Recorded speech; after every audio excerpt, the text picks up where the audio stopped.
Back to Academy Rush Fridays. I'm Riv. We're about to get onto the Rift, or I should say we are onto the Rift here with 100 Thieves versus Immortals. It's Immortals going hard on this one. 6-6 for Immortals and 6-6 for 100 Thieves. See if they can get away from each other here in the standings. It's getting kind of muddled there in the beginning, or I should say in the middle. And since the beginning, these teams have kind of been trailing each other on the scoreboard, back and forth, game for game. Looking at the first half of the split here for 100 Thieves, quite a bit of wins. In the early part of the weeks, you saw week 1 and week 2 seeing a lot of wins, and then it's been scattered for them. The middle of week 2 and week 3, that's where we saw Immortals getting most of their wins. So we've seen different surges from these teams at different times, and we'll see if they can get it here today on the back half of the split. Looking at picks and bans a little bit here as we get going. We're just about a minute into the game. It was that Nocturne banned out from the side of 100 Thieves. They did not want Lauren playing that on the top side of the map, and they also just focused pretty much everything. You have a Set, Yuumi, the Zoe, and the Varus besides that. So just taking away a lot of things Immortals will feel comfortable on as they get to that fight phase and just out of the laning phase. That's what they love to be playing as well. Looking at the side from what Immortals was able to ban, Ornn, Aphelios, Senna were those first three, so a little bit of everything. Elise and Gragas, so second jungle bans are going over towards contracts. We do see him on the Pantheon. That Pantheon was first pick for them, so they wanted to be able to ensure that maybe if the Pantheon wasn't going jungle, they'd be able to ban it out in second phase on Immortals' side. Still goes jungle, so maybe those bans were wasted, and you see the team that 100 Thieves was able to make with those bans they saw from Immortals. LeBlanc versus Morgana in the mid lane. Let's talk a bit about this. We have the Electrocute going up against the Glacial. So far, Electrocute's obviously going to take that early game priority and advantage with Tormented Soil or Tormented Shadow as he throws it back. Should keep him nice and healthy as he slowly ticks up. It's not huge healing, but Snorgana in the mid lane, if you will, you stay healthy and you just throw bindings out all day. You're going to take a bit of damage from Saligo until you get the black shield up, and then everything's going to be fine and gravy. I don't know why you had gravy in the mid lane, but who knows? Who knows? It's around dinner time, right? 2.5 minutes until we will see Infernal. So Infernal will not be changing our Rift just yet. Might see that in some of our other games today. Potluck here on the bottom side of the map with that Rek'Sai pickup. Queen of the Xur'Sai. And that's going to be Hail of Blades as he waits for Contract to come around. You can see him moving slowly. Avoids the Scryer's Bloom, and Contracts gets an idea. Okay, blue buff's gone. Did he start on blue? Did he start on red? Going over the wall. Will he be able to get the stop? Nice shield hop there to get himself some damage and be able to retreat with trading a bit. Can they get concussive blows to lock down? A lot of little back and forth here. It's like a very calm early game, but everybody's able to tempt each other. Just not going off the rails right yet. Here, Potluck now being found out by Contract. Another hop there. Locks him down. Contract's going to be, Potluck rather, forced to flash over the wall. Not enough charges for Contracts. There are. He is full on Comet Spear there, and he did not get the throw off as Potluck heads over the wall. So, a back and forth there as Contracts feels the aggression can be pushed in with bot lane Prismal and Breezy doing a nice job keeping Altec and Gate pushed in. That's what you're going to get. You have a caster on the bot side and Cassiopeia on the side of Immortals with Gate and Tom Kench. Yeah, that becomes a pretty sweet lane to fight with in the mid game, but Misfortune's going to push you in all early game, and that's why they had great priority getting into the jungle of Immortals. Taking stock of what early wards have been placed, just a few towards the side of IMT. They'll be able to see Potluck as he enters down into the bot side of the jungle. Right now getting a bit of Scryer's Bloom assistance at the top. Let's see how Potluck has actually been faring himself. Gragas, Diana, Gragas. The last few plays, unfortunate Immortals has not been able to find a win here in the back half of the split. And not too much coming from that jungle within those plays. And it's not just Potluck. I was just focusing on him to see what he's been playing. The team of Immortals has kind of been struggling all around the map. Not being able to find the wins in a lane to then push that advantage out, or not being able to stay kind of evenly to push those advantages out. CLG, Liquid, and Cloud9 have been their past 3 games for Immortals.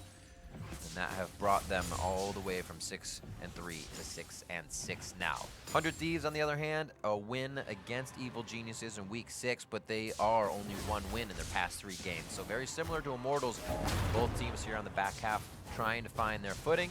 seeing where the power can come from. Let's talk a little bit about the bot lane. With changes coming in, we did see Apollo in the LCS. Alltech has now stepped down to the Academy team, and he's going to be playing here. We'll see if that stands for the next weeks to come, as Alltech is still here. I should say this week playing for the Academy team. He teleports back in as we see him come in from the River Brush. A tier for him as he can start to build up now. It feels a lot better for him to be in lane. Start to get those Qs proc down, and then you can tag with the E over and over again and get those fangs in your opponent. I like the early Infernal coming in here from Potluck. We'll start to get those Drakes early to see what we fight for. Also takes it off the map as you get Rift coming up. You might have a chance to head up there before this next next Drake spawns, sorry. Oh my word! Smite! There it is. Not even close, baby. Great pressure from Insanity there to walk down. 45 to 51 in that lane. You're not going to need every CS's Morgana. It helps to get each one, but you're still going to be able to provide bindings and use your Zanyas or stopwatch later. You see the chapter for him, so he's going to get a mana regen in lane. That'll be good to go. Oh, the double up onto Alltech. He could be a new pair of shoes in a quick second. They cannot get the next few shots on to get that concussive blow lockdown. But wow, that looked like it was going to hurt and did quite a bit from the first double up. Contract says possibly a time to gank here on the bot side. Comet Spear leveled up with those charged up. As you can see under his bar, he'll get a bit of an advantage on each of his abilities. If he uses that, he just goes ahead and gets a shield jump onto the Scuttle Crab. Easy peasy stuff here in the early game for 100 Thieves. They have a bit of an advantage. Where will they press it though? They know they put Potluck off his game to start 44 to 29 in the jungle already. Rek'Sai is a pretty fast jungler, so we'll see if he can recoup those camps very quick. Executioner's calling for Alorm in the top lane to start things off. I always remember Alorm coming in strong for his first game versus TSM and Academy in the spring split. Week 1, 8-0-3 Urgot. He was focused with the Mordekaiser, the Mord, and the Ornn, and a few other things on the map, the Elise as well for the jungle to not assist top lane. So Alorm definitely got hit up in the bans in that first game of week 1. Still pulled out the Urgot and came out big. Looking again at the bans that happened from 100 Thieves, Set and the Nocturne, both focused once again at Alorm. He definitely puts out power in the game. And watch this gentleman. Easy CS cleanup. The 1-in-1. The method to madness of farming under the turret is always really fun to watch. I've said it before, I'll say it again. Froggen is one of the best people to watch farm. He always has really cool methods with his Lux, with his Anivia. It's something you can notice if you watch him play or stream. Bot side's heavily focused here by the side of 100 Thieves. Feel like we're going to get back by Immortals, Gate, and Alltech. Oh no, they'll stay.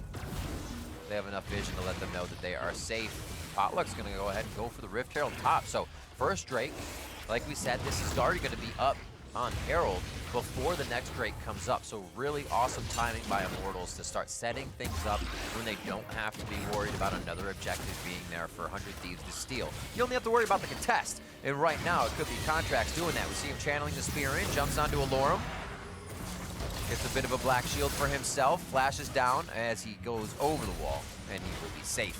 Contracts will not follow from his flash. It's actually up from the earlier one, so you can see how early that fight was. Now it's only down to 20 seconds as Rift Herald goes. It was about 40 or so last time. You had all the time to fight. You could come back for that eye, but now it times out in 20 seconds, so great job for them to be able to snuff that out and not let Immortals pick it up. So no Rift Herald to take down any plates here in the early game. We will get a second Rift Herald as that first was taken down early enough. And now we'll have a Cloud Drake to fight for before that happens. So the way that Immortals has paced the game didn't really allow Alltech and the team to want to rotate up. I'm not really sure you want to take a Cassiopeia out of lane just before she's 6 anyways. They hit 6 now, a little after the fact. But we'll see if that makes any fights happen towards the bot side of the map now. The 6s for ultimates, I should say, for the side of Immortals are a big catalyst for this team wanting to fight. The game of quick picks for Saligo. Mostly just him. I mean, Contracts can follow up, but that's going to be a really big follow-up if you have Pantheon doing a Grand Starfall coming in from somewhere else. So seeing Saligo and this side of the left side of the map for 100 Thieves be dark is perfect. That means LeBlanc can do quite a bit of kind of nuking out the health bars here. Breezy wants to go up and ward. I mean, it's a chance where you had to ward. He could go down. First Blood's just around the corner. It was almost a stop, but it's going to be the ultimate from Potluck. Turret shot's not going to hit him, and no follow-up from Prismal, as he just doesn't have the damage yet. And Potluck comes up huge there with the ultimate and with the rest of the team going hard, almost fully under the turret. Very nicely done. I didn't think they were able to get it through, but First Blood going to Immortals if they have set the pace of the game since the beginning. And they're able to put themselves on the board first. Potluck, Drake first, goes for Rift Herald, doesn't get that, says, well, you know what, I want a little bit more. And we're gonna get it towards the bot side of the map. 3 teleports on both sides. We have 6 teleports this game.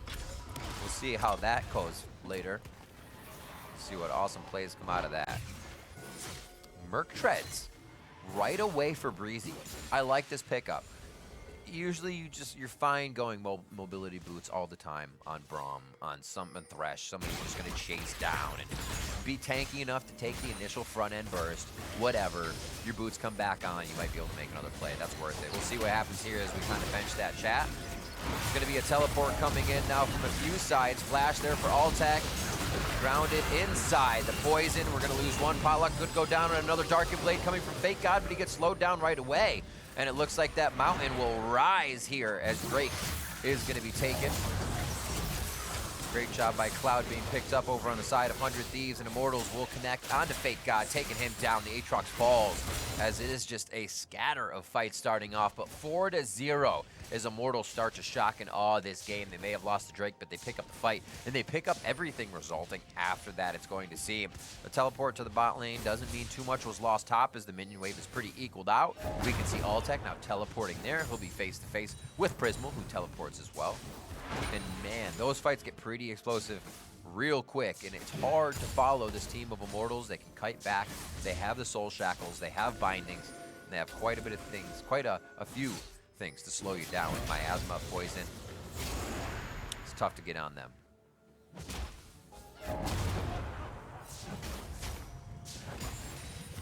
$19.9 to 18.4, so not too much gold just yet in favor of Immortals.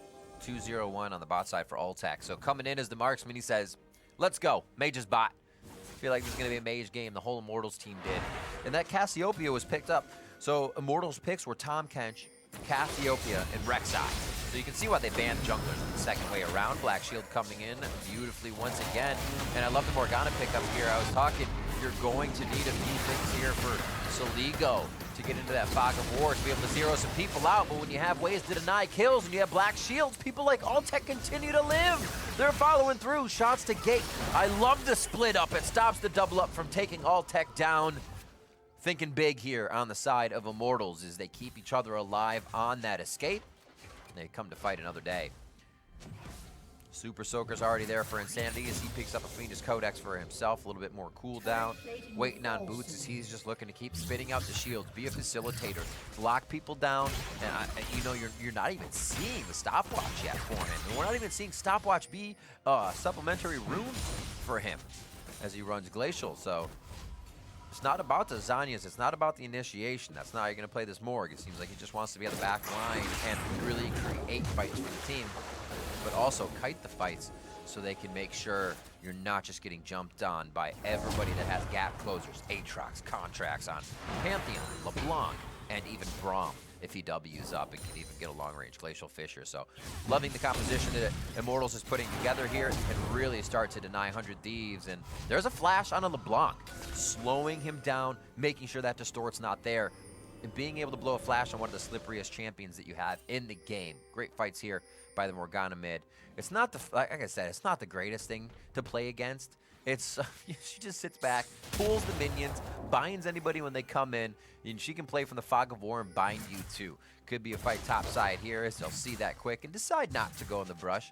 But as I was talking about Insanity, once you have control over mid lane and you can make sure there's no wards on your left or right, or your shoulders as I call them, you just go to the fog of war and you start casting Qs out as you know the minion wave is coming up. Morgana becomes such a nuisance, and you just cast a Q there down the left side of the minion wave.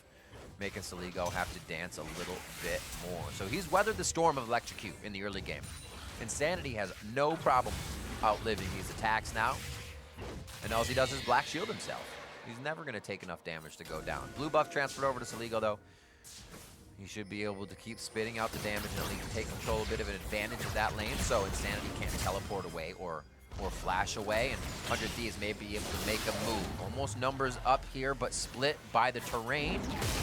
Coming in, here comes Contracts, and can they sign off on this one? Saligo's got a wave there, so he cannot get another E down with a chain, but it doesn't matter. Follow-up damage from Contracts is able to take down Gate, and there's the first kill.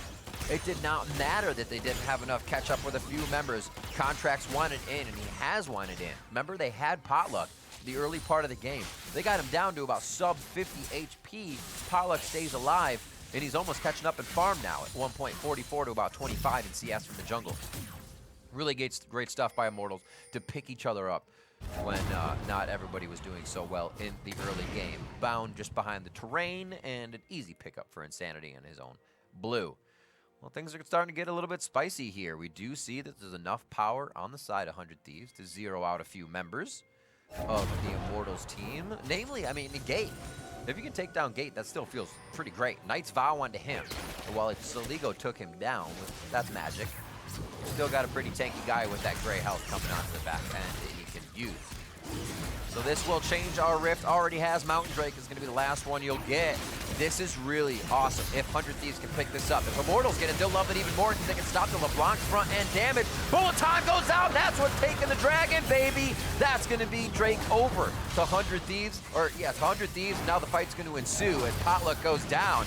Insanity's taking a few shots, and they are just able to zero out Immortals. This is what Immortals has been able to avoid this entire time so far, is being in the middle of a fight. They've been able to kite it. It's been on their own terms, and when it is not, they are easily pushed over the edge of that one. Breezy coming up big. Can he activate the ultimate? Fear Beyond Death is not going to be ready, not going to be in range. And Breezy keeps himself alive. Explosive fight coming out of 100 Thieves. And they just gave Immortals exactly what they did not want. A fight around one area that could not be kited. Flashes used in that fight pretty much all around you from the Insanity and Altec. Both flashed just about the same time as those cooldowns are mirroring each other. And they'll be up. But now 100 Thieves know they can go hard again. The members that are the least likely to escape now can escape even less. So Insanity can be taken out. Altec can be taken out. Teleport's coming up for Altec, so he could join the fight quick, but he's already here with the team in mid as they go. 5 strong. They have gotten the second Rift Herald. Good on them. They're able to kind of make up for the snafu earlier when it was fizzled out by 100 Thieves, and this is going down. Timber. I almost want to have that taken down. Don't let Shelly hit that. There's so much health taken off. I would say focus the turret and get what you can out of it. I guess second shot's not going to be activated on anyways. Here comes Contracts into the fight. He tries to get a dive down, but he goes down immediately as well. Insanity's the focus, and the blasters not being there means this damage is going to stick on Immortals as they cannot kite the fight. Here with the minion wave, 100 Thieves deciding what to do as they set down a few wards and set up their own defense, as that defense is going to be a good offense here against Immortals. It looks like that just fizzles out. Bit of a honey fruit picked up by Saligo as he goes for the bot side. So just a quick hit. Immortals did not, or were not able to fight that one back right away. And from what was a 4-0 game, quickly becomes 6-6. The score of both of these teams. And Twin Shadows, the spookiest of ghosts, picked up by Insanity. I am liking this a lot. One of my favorite items in the game.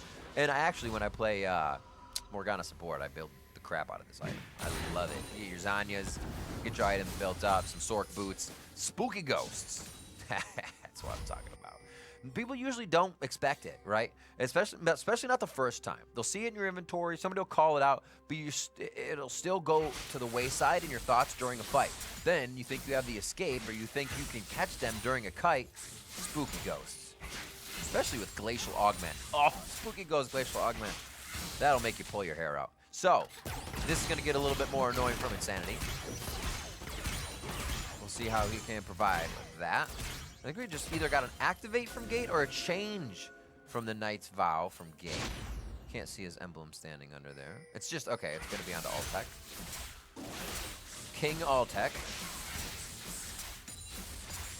see the side from 100 Thieves. Contract has had some sick ultimates. Fake God is kind of flying under the radar, but 2, 1, and 3. Really just activating World Ender in these fights and being able to get Immortals when they're grouping up. We haven't seen too much. I've kind of been saying it from Immortal side as they're getting pushed and as that waxed and waned before, but now that the game's even, you have to look from both sides. It's not Immortals to lose the lead. It's 100 Thieves now to run away with this advantage that they've been creating. 1 minute next onto that Mountain Drake. Lorem getting pushed around top side. Contract's able to get inside his jungle now, make him think a little bit more about staying around this top turret. Sligo takes the distortion back, and he should be able to take this down with the help of his teammate. Nice corrosive charge miss there, or dodge I should say, on the side of Sligo. Whoop! Turret! That was a big auto. That minion maybe just didn't die. Nice job by Sligo. Soul turret goal for him, 1-0-4 on the top side. The spookiest! Ooh. See the glacial augment? See, that's the thing you have to worry about too, all this positioning. We saw gate positioning for double ups earlier. If you are getting chased by a spooky ghost, do not glacial augment that right into the coattails of your marksman or whoever is in that bot side, the squishies. Keep them away from the icy path. It is danger. Little Prey Seeker from the side. It looks like they're tempting each other now. Immortals really doesn't have a right to be here for the moment, but 100 Thieves doesn't know that. They don't have enough vision on the left and the right side, so 100 Thieves is going to go ahead and get that cleared out. Nicely done so far. Bot side for 100 Thieves had a bit of trouble here as Prismal and Breezy both 0-2 coming out of that lane, but still able to provide for the team. We saw Prismal taking the ultimate with a bullet time. Gate's going to let that one tickle and just walk out. He is good to go. Oh, possible fight. Contracts throws up the shield. Double shield. You love to see it. I haven't talked about it too much, but yes, they have 2 impenetrable shields. Slightly penetrable. Maybe one impenetrable and the other slightly breakable, but unbreakable. You know what I mean. The Braum and the Pantheon able to set up the wall and thwart Immortals engage. Super Soaker just missing on the side. This is going to be not Soul Drake, but Soul Point coming in for 100 Thieves side if they can grab Drake number 3. And we were talking about why Mountain's good before. I mean, Immortals would love this. You don't even have to worry about Sligo. He distorts in, he tries to do damage. You have a Mountain shield from Soul. Perfect. The other side, 100 Thieves would love for Immortals to not get that. Oh! So they can do that. It would take about 1,000 damage off all the health bars. Across the health bars, I should say. Added up. You see Altec's very low. He took about 500 himself. And Sligo can toy with that mirror. It's going to be tough, though. Especially against the Morgana. You never just want to store it in. See? Big stuff. Glacial Augment is so strong, especially when you're just trying to 1v1 somebody. You don't have the room you think you can work with. You're really pushed out much faster. Glacial Augment really sends a message to whoever you're fighting against. 2-2 in Drakes. Prismal taking stock. 236 to 181 in CS. Let's use Altec's items though. Let's compare though, because you're definitely getting a lot of damage out of your levels from AP. Items are always going to help in your ratios when you're leveling up for how much the AP provides. But we have Seraphs, we have Rod, we have stacking there, so a little bit more in stats and gold. You don't really have Sword of the Occult anymore for Prismal to be stacking up. And Blasting Wand for Altec. Plus, he's spell vamping off of his abilities, right? Poison, and a little bit more damage off his E is amplified. So you're kind of matching there. I'm not going to say it's the CS that equals, but it's still damage in the machine gun AP you got to be afraid of. Oh, Gate! Gate opened it up for 100 Thieves, and they will shut the gates mighty fast. He goes down. 30 seconds for him. Not too much time for 100 Thieves to work with on the map, but enough time to know that the lead they're getting is something they can easily push forward. They don't have to stress themselves out or find fights that put them in danger. So here, they wait for the wave mid. Top lane's getting pushed by Sligo as he knows he cannot be contested at 2-0-4. So split push. Why not? Well, 1-3-1 from the mid lane because it's working. All they have to do is take down mid. It might be harder to take down mid with the 1-3-1 currently happening, so it looks like they'll kind of create a personal security system for a little bit of Sligo to move up, move down, and help the team. They fizzled out a little bit on Gate going down. Really didn't push forward towards mid. They had themselves a little too split, so I'd say a bit of an error there. Maybe they were expecting Immortals to maybe want a fight. I said maybe enough. Maybe it'll happen. They're expecting Immortals to take a fight, and then the turret mid is easier. But I feel like with gate down, knowing you have a 4v5, you put a few wards down, especially at this time, 25 minutes mid going down is pretty quick with the damage you have to follow up with. But you also lose a lot of map pressure, so maybe that's what they prioritized, and they felt that was a little bit better, to keep the wave top push, to have a wave bottom control. And now they can come back to assert a bit more dominance that they found in items. So we're looking at currently a 600 gold bounty. 700 gold bounty is counting as hard. Goes up by 50. I'm just going to stop. Breezy is toying with death. Woohoo. Gotta watch out for that Morgana binding. I swear to God, they have hands that comes out and just grabs you. You think you dodged it? You didn't. Another one there by Contracts. Breezy and him have that dodge down. Spooky Ghost coming up shortly. Fake God, Umbral Dash to safety. They have a weird sectioning on this here. Bullet time doing quite a bit of damage, but not enough to really make Immortals retreat fully or 100 Thieves engage. Spooky Ghost. Both eaten by Breezy. Can happen. Nicely done. You should position yourself to take those. In that sense, it was okay for Prismal to get hit. He's low on mana. Misfortune's abilities do take a lot to cast, so he's got to be careful. All the protection really comes from one Make It Rain or Breezy. Breezy's at half mana, not going to be too bad for him to defend at this point. But Immortals, they are looking to set up. Now, the positioning for Immortals, can they kite a fight? They have everything that says they want to kite. They have Death Dance on Alorum, so he can be a little bit tankier and stay. Potluck's trying to shred armor for Alorum, so when he does get in there, he can start shotgunning people down. But can the rest of the team kite the fight? We're seeing a third item, Seeker's Arm Guard, come in for Insanity, so that Zanyas is becoming more of a priority now as he wants to be able to create the fights and not kite as much. This bot lane turret should go down quite quickly as they dive on the bot side. Immortals seems like they're reacting, and they're going to chase down Potluck off the wall as quick as he can. Can he get the dodge in here that he wants? Abyssal Voyage bot lane, that's going to be all tech as well. They fire out the ultimate here. Fear Beyond Death. Contracts could get locked up, and he gets sucked in. Suppressed on that one and sent to the Pantheon, if you will, with the rest of the gods. 30 seconds on Drake, and it's soul point for either one to get themselves, I should say, to soul point. See the back here. They think they have enough time. This is cool to watch. They have teleports up, but it's 20 seconds to come in. Pressure on the mid lane is there. Home guards after 20 minutes. And we have boots too, just about everybody. Free boots on Insanity. He's going to stay out. He's going to get himself blue buff. So we're about 20-ish. We're 18 seconds, right, when they actually hit the fountain? So 18 seconds to get back to mid lane. Sweet. I love looking at stuff like that. And it depends too, right? Because some have boots, some didn't. I think everybody in our little survey there had boots. Obviously, all tech, count them out, no boots. But 18 seconds. Home guards at around 28 minutes to run back to that mid lane. Cool stuff. You also have to consider who they're playing. Sometimes you get a few MS to your champion, and that's a good grab right there. 5 minutes until we get it. 33.5 until we'll see that Soul Drake come up for the side of Immortals. Something 100 Thieves would love to stop, but now they're on to Baron. This is going to be a bait for the fight. They're not taking too much damage as they do this, but taking enough. And the damage is also reduced to whoever is close to Baron, so they have to be careful as they approach the fight, leaving this. Insanity looking for the slow. Almost gets one binding down. They're going to answer back with a bullet time and a Glacial Fissure that doesn't too much.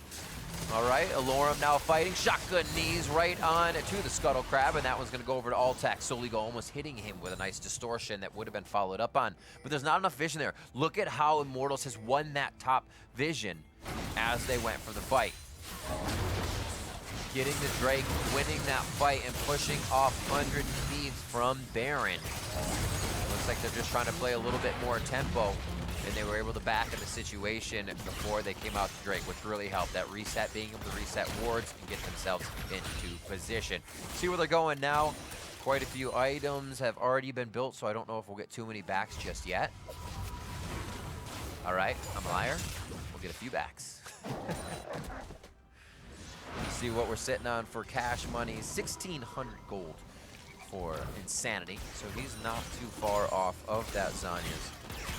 still going to be quite a bit. Morello's in there for Saligo on top of the Ludens. He's going to start penetrating pretty hard, doing quite a bit of damage.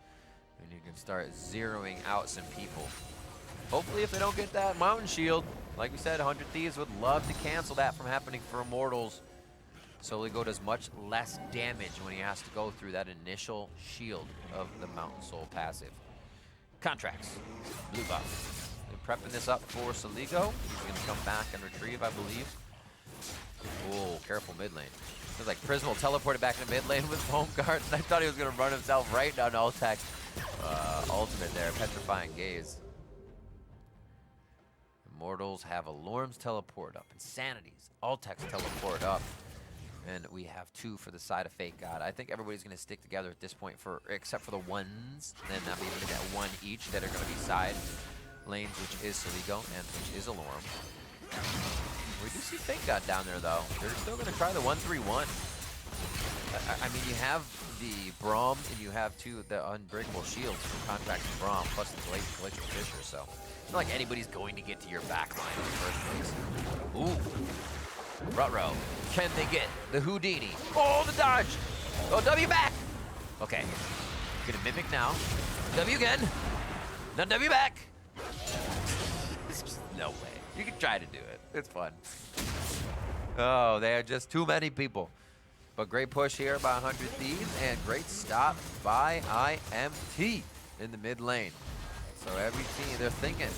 I like what they're doing off the ball on both sides. The fight happens top, somebody gets something bottom, Alorm makes sure he can cover and rotate mid, almost tempting the next fight. He should be able to take quite a bit of damage here, and I don't think it will be a full engage, as he is a tanky Urgot right now. Righteous Glory's finished up for him, and he used that to try and get into the fight. And Ninja Tabi is really helping him out there to stay alive versus the autos. Really? I like it. Saligo down. That's a lot of the power. If they can get onto Prismal, there is not much more to offer from this team, but they have to get onto Prismal. Fake God, 1 Darkened Blade. They're able to clear out that ward. A 2nd Darken as he just tries to get that passive, or I'm sorry, his Q cooldown back up. Top laner is doing quite a bit of work here and really pushing these fights around. They're having a lot of say in what happens in the fights, but not with their damage, just with their movement. 2-1-3 for Fake God, 2-0-2 for Alorm. And like I said, we're not seeing them pop off in the fights. They're kind of kill pickups when they happen, but as soon as these guys show up, we saw World Ender get turned on there, and IMT was like, yeah, maybe not. New challenger approaches, and he's not the one we want to be messing with. All right, we got Zombie Killer. Rawr. He's ready to kill people. Zombie Killer Pantheon is a super cool skin. Contracts heads back. His ultimate is up. His teleport, or I'm sorry, his smite is coming up too as well. See where he keeps himself. You know, I always say this when I see Pantheon being played. This is my favorite spot for Pantheon to ult in, but it's with the river. Parallel straight up and down the river. That choke point is just so great for his ult. Miasma keeping them locked in place a bit. Oh my god, they're getting pinched on both sides here. Will they be able to take down Breezy? Nice flash and ultimate. Not really a follow-up there, but look clean, and maybe they'll be able to take down Gate over the wall, and it's going to be not a Mountain Drake. That's soul point for both teams, rather. Very suppressed and very dead as Contracts. Will they be able to get the follow-up fight in? Breezy's about to go down, and through the fight goes Potluck. He goes down, but he comes up from a resurrection on Guardian Angel, and they'll be able to follow through here on the side of Immortals. Gate follows with Abyssal Voyage onto Saligo, and now we're going to see Immortals picking up control once again of the game. They had a few kills in their favor, and now they're starting to flex that a little bit more.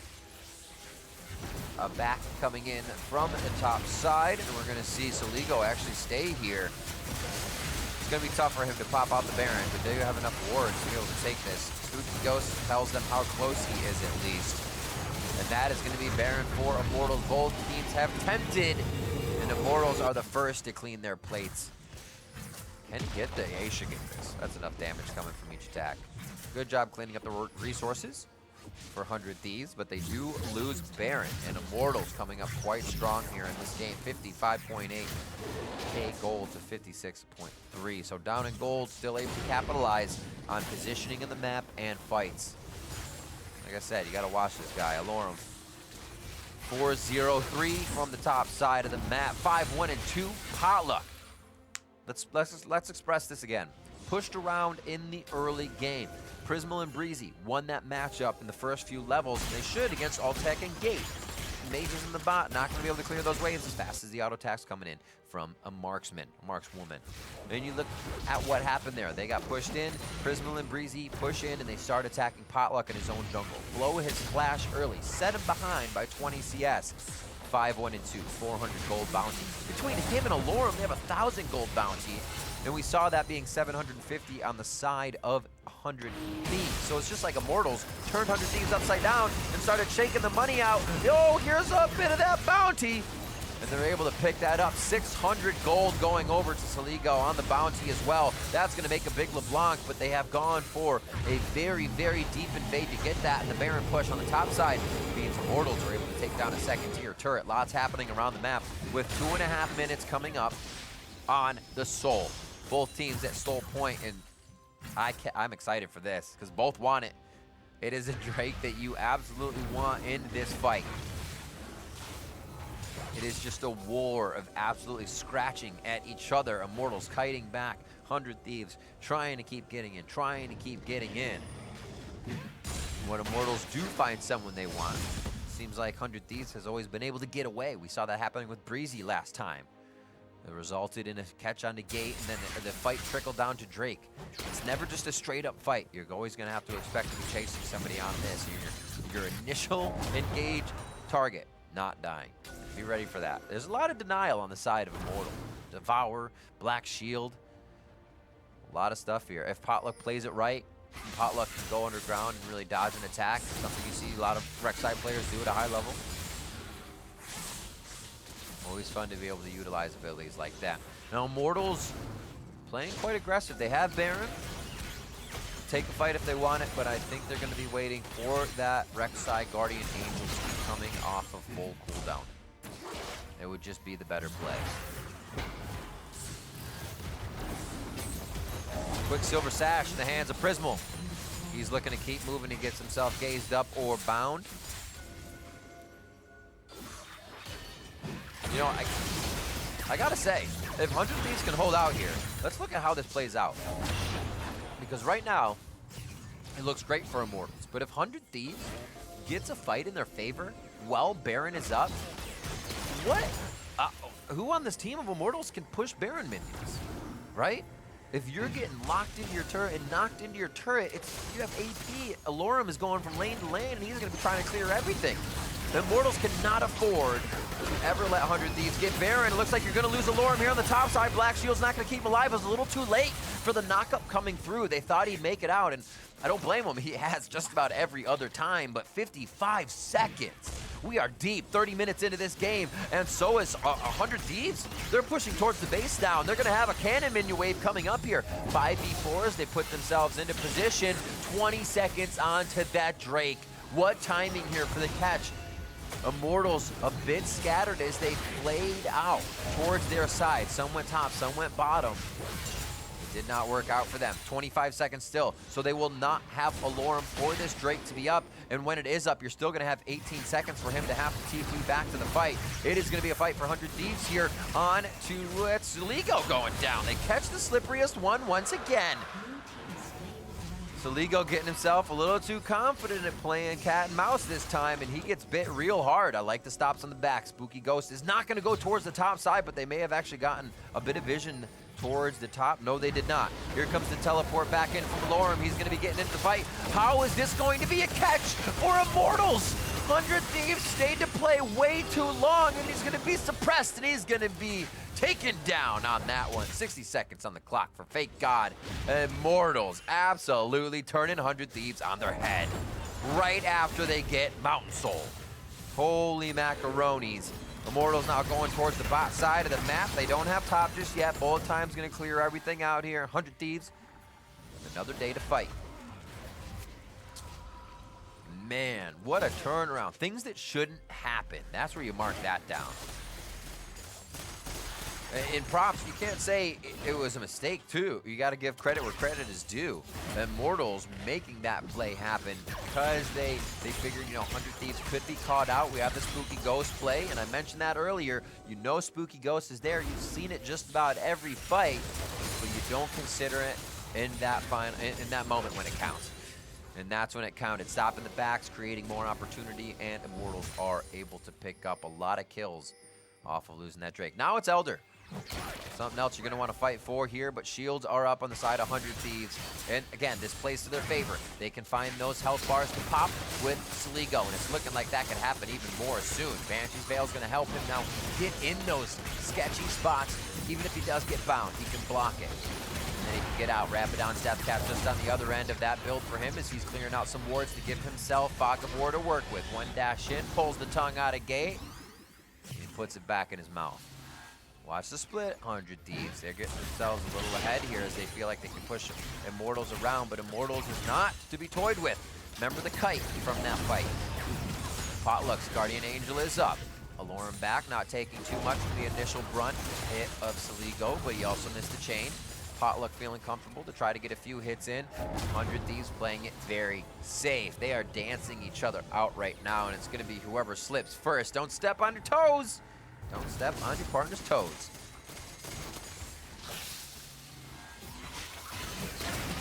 Alorum wants to step forward. Has to be careful though. They have wards on both sides. So does 100 Thieves. They're keeping it safe. Saligo dash forward. Distortion gets a catch. Nice black shield. But you see how much damage that chain proc did. Potluck lost all the black shields. Back and forth. They're going face to face in the mid lane. Grounded in. What a miasma coming in from Altec. Really just shuts down 100 Thieves there. Will it be Potluck going in, trying to get the big knockup? Insanity follows through. Will it be able to get enough damage? Oh, they're second thinking this with the Zanyas. Have they gone too far? Insanity gets gobbled up. He gets thrown back to the back line now as Altec goes down after the double kill. Insanity gets hit up. Fake God is the real God. And he may be able to put down the rest of Immortals with Prismal and Breezy. And that's going to be a double kill for Prismal. What a fight. What a kite. It's been all we talked about all game. And 100 Thieves weather that storm. You saw the moment Immortals couldn't get that last inch, that last auto, the last bit of cooldown on their abilities, and the stopwatches were activated, and Zanya's everywhere. How far can 100 Thieves get onto this one, Noah? It's still going. We're 42.5 minutes into the game. The first inhibitor turret is going down as 100 Thieves have been stopping Immortals from doing this all game long. Their first push, almost a final push. 11 seconds coming in on Altec. That's going to be the Cassiopeia, the mage that can spit the machine gun damage coming off the fountain with home guards. It is going to be Gate trying to make them turn and look the other way, and it looks like it's only going to be one Nexus turret. They've been spending a lot of time. 100 Thieves, how much will it cost you to stay? The teleport's coming in and they drop Gate. Both of his summoners are down. It's going to be 51 seconds on that clock for him to come back. The Cassiopeia is up, but that's going to be the Nexus turret going down. They're onto the Nexus, and it looks like Immortals is going to be able to end this one. They're going for the damage, and that's it. Immortals take down, or 100 Thieves take down Immortals.